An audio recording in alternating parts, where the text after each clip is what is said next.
Hey everyone, welcome back to Star Wars Galaxy of Heroes Day by Day. Thanks for being here.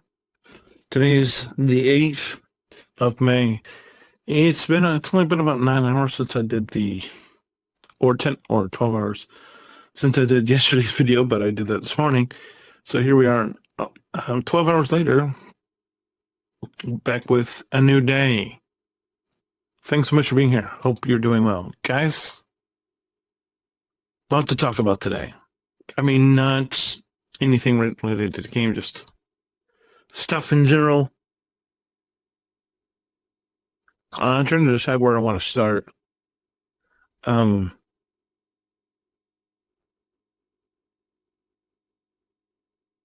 guess we'll start. I mean, it's two totally unrelated subjects, but maybe I can tie them in. So let's just start with Andor. I watched episodes 7, 8, and 9, and I'm happy to report they were totally dissimilar to the first to last week's episode, and I'm happy about that because I thought last week's episodes were just, I was like, after they were over, I was like ready to eject, and I recommended that you all eject as well because I'm like, guys, I totally get it if you want to eject because I thought I thought the last I thought the middle I thought 4, 5, and 6 were just.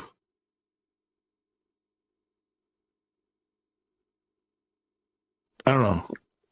I know that served a purpose. What that purpose is, not exactly sure, except for just exposition, except for just a lot of exposition. And by a lot, I mean a lot. And I know it set up this week's episodes. And I guess it was necessary because it told a story about what happened back in 3BBY. And then it says the stuff that happened in 2BBY, which was this week's episodes. And just a lot of where I was pissed off because of just decisions that were made. This one, episode 4 felt like it kind of felt more like a Star Wars episode to me. And then that was episode 7, and then episode 8 felt like I don't know. It kind of, the whole tension of that episode was just so there. And it's just so full throated that it was like, I don't know, just made you feel a lot of stuff. And then this week's episode, and then episode 9, of course, with what happened in it. And I'm starting to avoid spoilers in case you haven't watched it because, it's been a week or over a week by this point when you're seeing this, maybe like probably 2 weeks. Well, yeah, probably close to 2 weeks at this point when you're seeing this video. But I can say that, and there's probably some of you who will be like, what's this guy talking about? What are you talking about? And I'm trying to avoid it, but if you watched it, it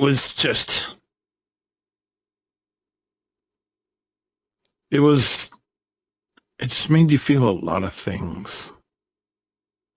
Like where episode 4, 5, and 6, you're like kind of pissed off. Or at least that's the way I felt. And then 7, 8, 9, you actually, you felt. You're like, episode 7, you're like, okay, I'm back invested. Episode 8, you're just like, dang. Stuff just got real. And then episode 9, you're like, all right, let's go.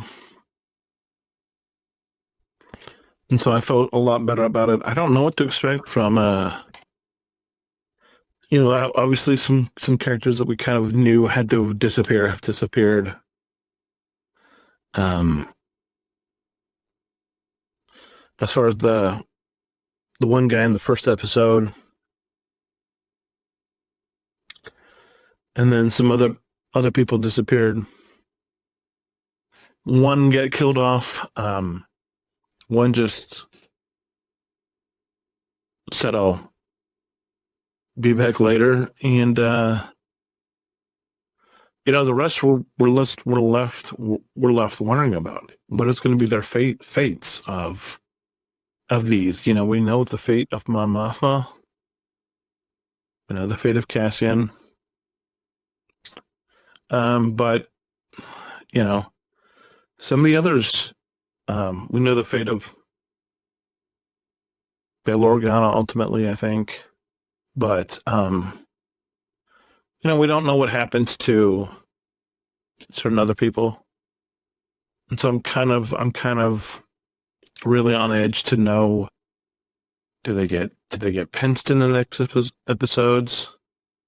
In one BBY, did they just go into hiding? And if so, is there a possibility we could see them in a later episode in other shows? I don't know that. I don't know the answer to that.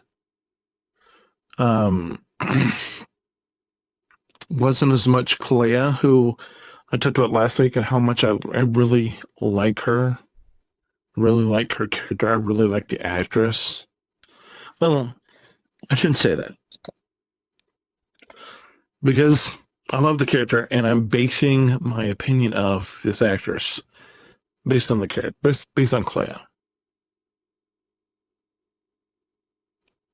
And probably, and quite possibly, almost 100% that Elizabeth is not like Clea is. So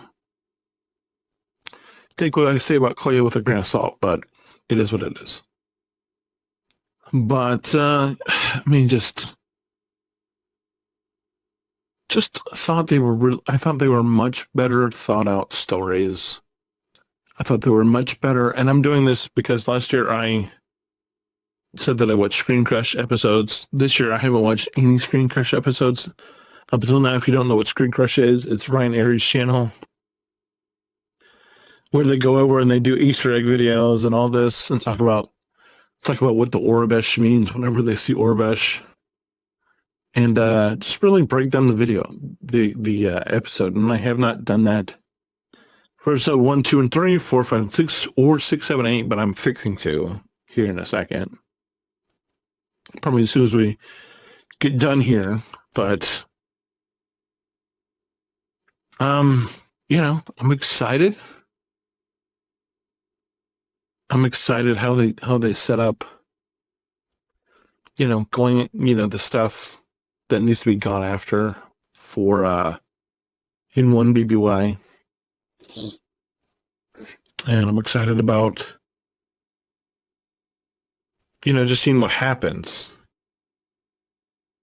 and going from there. And if you're wondering, I did mean to spend down about 1.5K gems, which we're now rebuilding. I am not, if you haven't noticed, I'm not spending any gems in this episode because I'm building back up. Just so I can go back to complaining about, oh my gosh, guys, I can't spend down gems fast enough.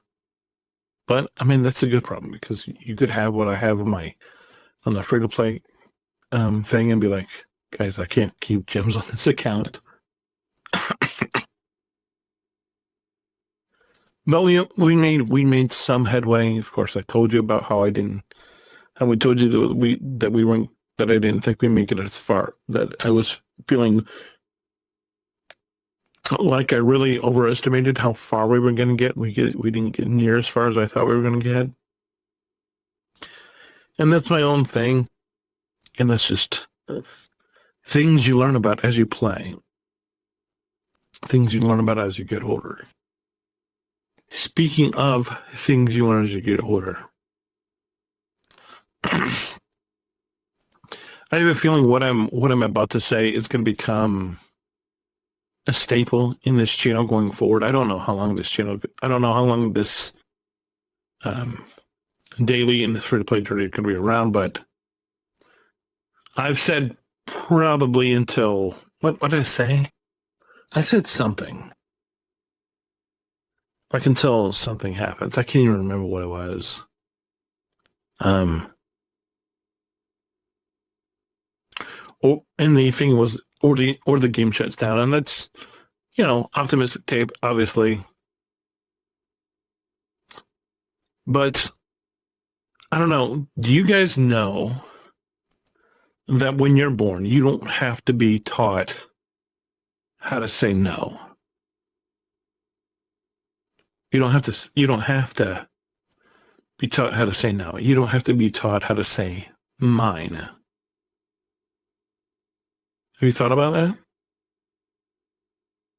You have to be taught about how to say yes.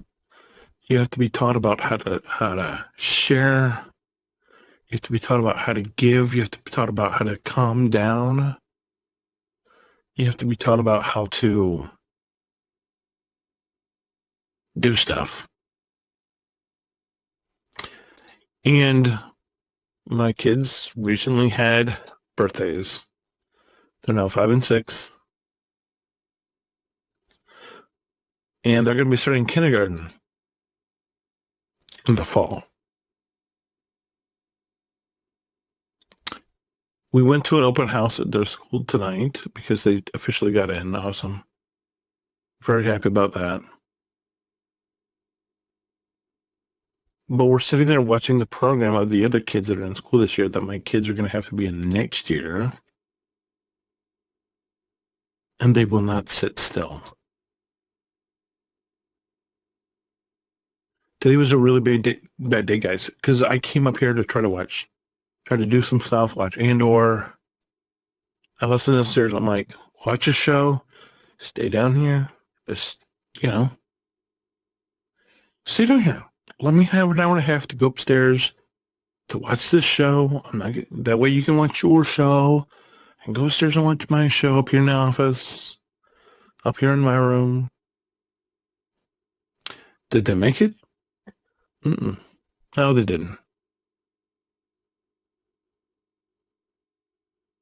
And they couldn't sit. We had to pick up our van because our van was being worked on. Then we decided to go to Burger King. Not ideal, but we decided to go to Burger King because we didn't have a lot of time between picking up the car and being at their school. So we did that, and they were running around, carrying it on in Burger King. Came home. Wife unloaded her and the girl got out of the car, got into the van. We went to their school. We're sitting there listening to this program that these other kids are doing. And we're trying to show them, hey, this is going to be you next year. And they're, not being obedient. They're carrying on. They're cutting up. They're horseplaying, and I'm like losing my mind, right? Because I'm like, because I've been dealing with this all day. They will not obey. And my son is in Taekwondo. I don't know if I told you that he is, but he's Taekwondo. And his teacher, who is a 3rd degree black belt, she's teaching this class to these kids that are mostly between 4 and 6. And she's like, she has a thing called the number 1 club. And the number 1 club is where you do stuff you're told to do the first time. So if I say clean up the floor, you're supposed to do it right away. To be a part of the number 1 club, you're supposed to do, if somebody gives you something and you're supposed to say thank you, you do it right away. You don't wait. Basically, you don't procrastinate. You're part of the number 1 club. You're doing everything you're supposed to do the first time you're told to do it. Whether it's clean your room, whether it's take a shower, whether it's eat your food, whether it's sit down, whatever it is. That's what it is, being part of the number 1 club. and he does fine in this class. But then when we come home,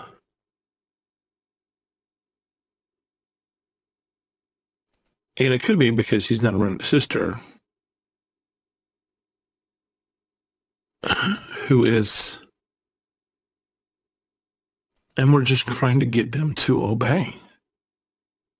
And it's driving us up the wall. Now, we're not their biological family. If you didn't know that, our son we adopted, our daughter we have kinship custody of, but we're not their biological family. But we are their parents.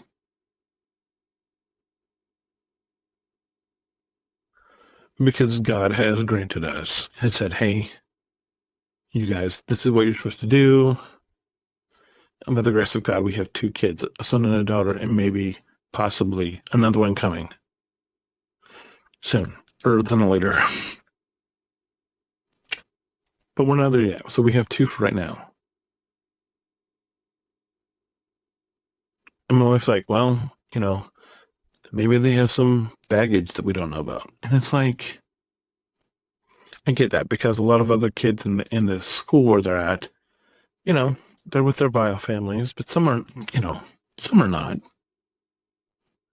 And the ones that are not, they're a little bit older, but still, why are you not obeying?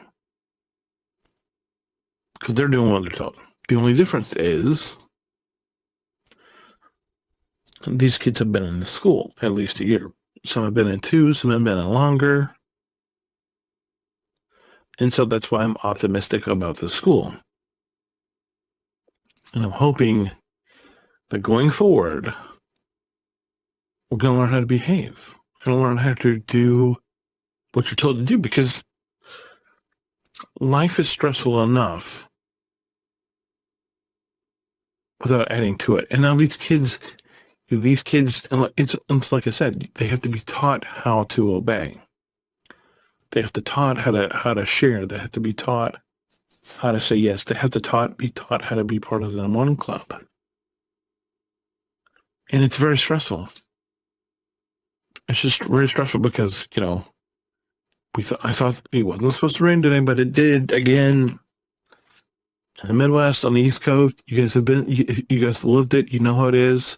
I'm doing this video on the 8th. So if you're seeing this video on the 23rd and you're like, yeah, what are you talking about? It hasn't rained in weeks. Well, keep in mind that I shot this on the 8th. Then you might be seeing this on, the 20th or whatever. Just keep it in mind. And yes, it is supposed to get warmer. And yes, it is supposed to rain less.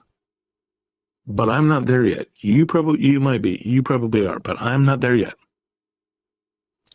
So just keep that in mind. And these kids that I'm talking about, they're not there yet also.